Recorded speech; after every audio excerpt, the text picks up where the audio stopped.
Hi, everyone. Welcome back. Thank you for coming back and taking a look at this new channel. Today, I'm going to explain a little bit more about the purpose of the channel and input and output, right? And tomorrow, I'll be getting into actual new materials that you can work with, materials that you can practice with. So let's look at input and output. So input and output is really, really important. And input is everything that you have coming in. So the things that you're reading, the things that you are listening to. And output is the things that you say and the things that you write, right? So all of that is really important. Of course, everybody is really worried about output always, the quality of your output, because at work you have to speak to people, you have to write emails, you have to communicate with people. What sometimes people don't pay a lot of attention to is input. And so here I want to show you how important input really is. So here, the question we have here is like, what kind of input do I need then? And so it is really, really important to get the best quality input that you can get. So whatever is available to you, if that is music, if that is, podcasts, or that's TV series, whatever is available to you. Now, today we have so much available, right? It's not like in the past where we had to wait for things to come by mail. So you need to find the best quality material, and you need to apply it to your free time and work with it.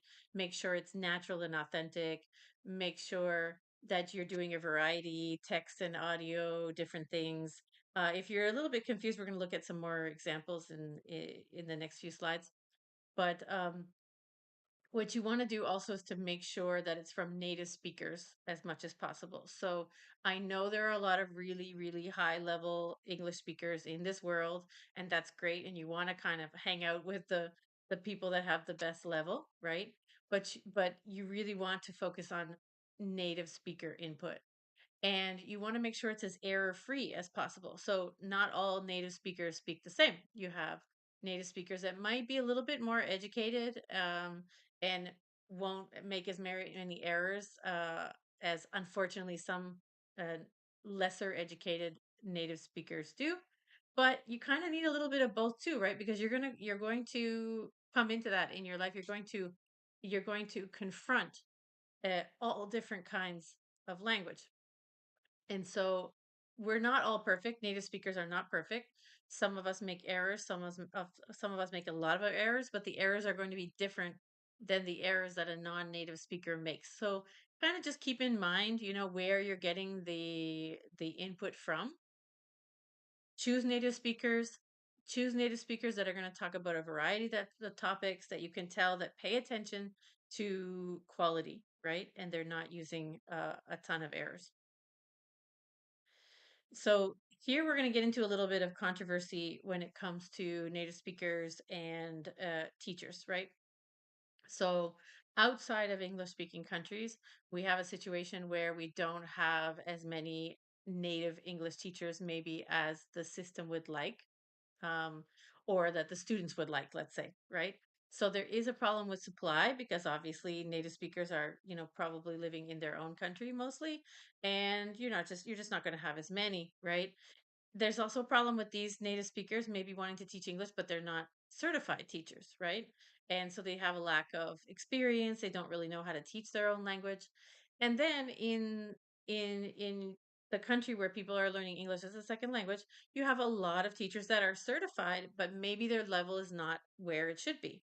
And this is not to say that I haven't worked with a lot of excellent non-native teacher um, uh, teachers in my lifetime, and I have worked with a lot of excellent non-native teachers who I applaud them and think it's wonderful that their level is so high. At the same time, there are errors that are going to continue in education systems and among speakers, because there's some really, really deep, what we call fossilized errors, that like are really hard to get rid of. And so the non-native teachers sometimes, even though they don't want to be doing this, they end up passing those errors on to students. So I think a really good idea would be to have a mixture of native and non-native speaker teachers working together. But like I said, this is a very controversial topic, right? And and at the same time, this is another controversial topic is class size, right? Some often there's too many students in the classroom. The talk time is really, really small or really, really limited talk time with the teacher, right? So you maybe you even have a native speaker teacher and you want to take advantage of the native speaker teacher, but you can't really because there's so many people in the classroom. How do you how does the teacher have time to talk to every student? They don't. Once they have to get through lots of administrative things, they have to get through discipline issues, and the teaching time is actually quite low. hmm So again, like I talked about in the first video, you really have to kind of do it yourself, right? You have to find songs and stories, podcasts. Have here letters, YouTube videos, of course, radio. I mean, it goes on and on. Really, anything can be input if it's authentic. If it was not designed for the second language student, then that item can be considered, or that resource can be considered authentic, right? An article from the New York Times, that's not written for a person who's learning English. That's written for a native speaker to absorb, right?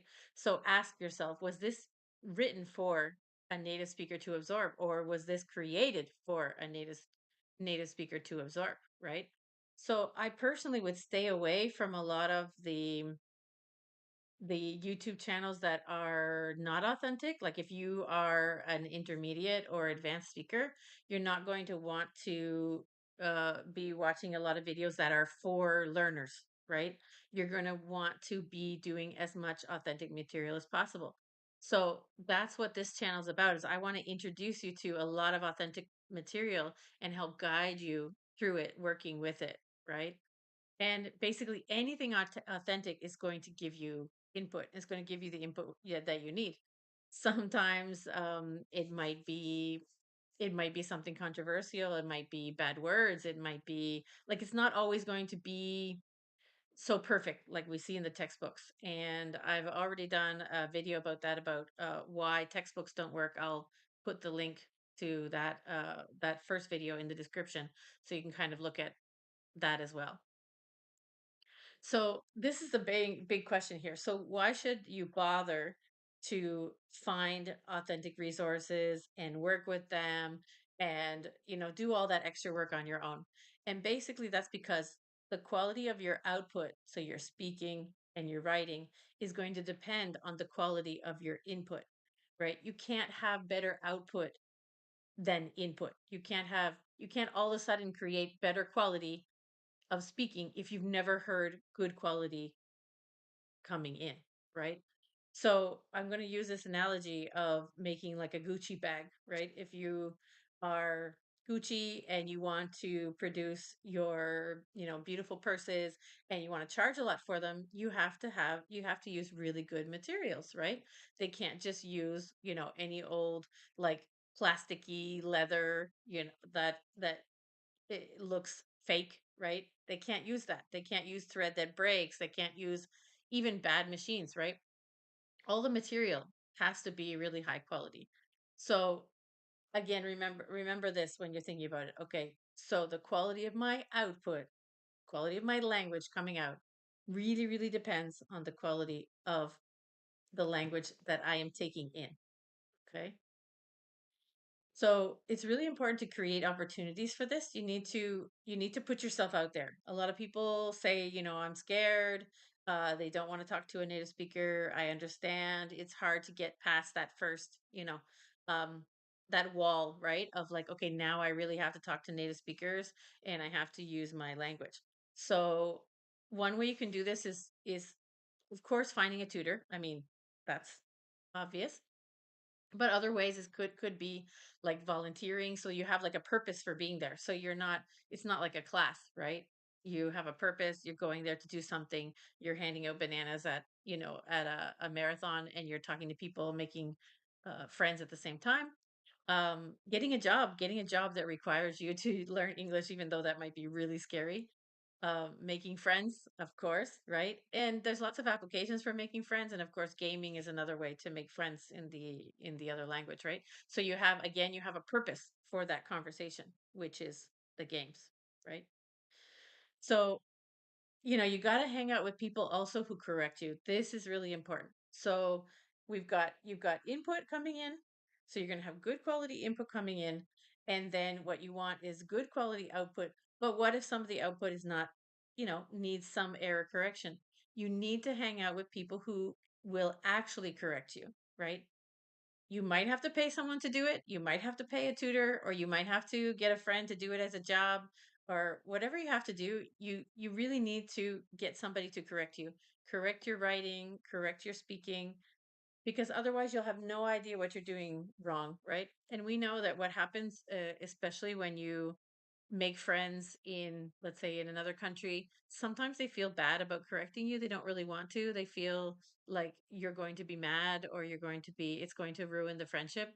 You have to find those people, like I put here, that will dare to correct you, that they know that they are helping you. They are doing you a service, right?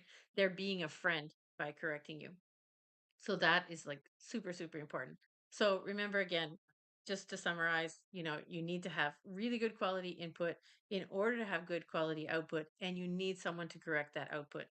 All of this is not really happening in the second language classroom, right? In the regular second language classroom with 25, 30, 50 kids, in a classroom, or when it comes to adults, 5 or 6 or 7 people in a room, the teacher just doesn't have the time to do all of this correction, right? So that is the importance of input and output. I hope that you continue with the channel, and tomorrow I'm going to have the analysis of the entire My Way song. Remember, I talked to you in the last video about how um, this song is really, really well known in the English speaking world. And so we're going to look at that song. We're going to break it down. We're going to look at the metaphors, and this is going to be basically your first lesson in authentic input and authentic language learning. Okay. Thank you very much for joining me, and I hope to see you again.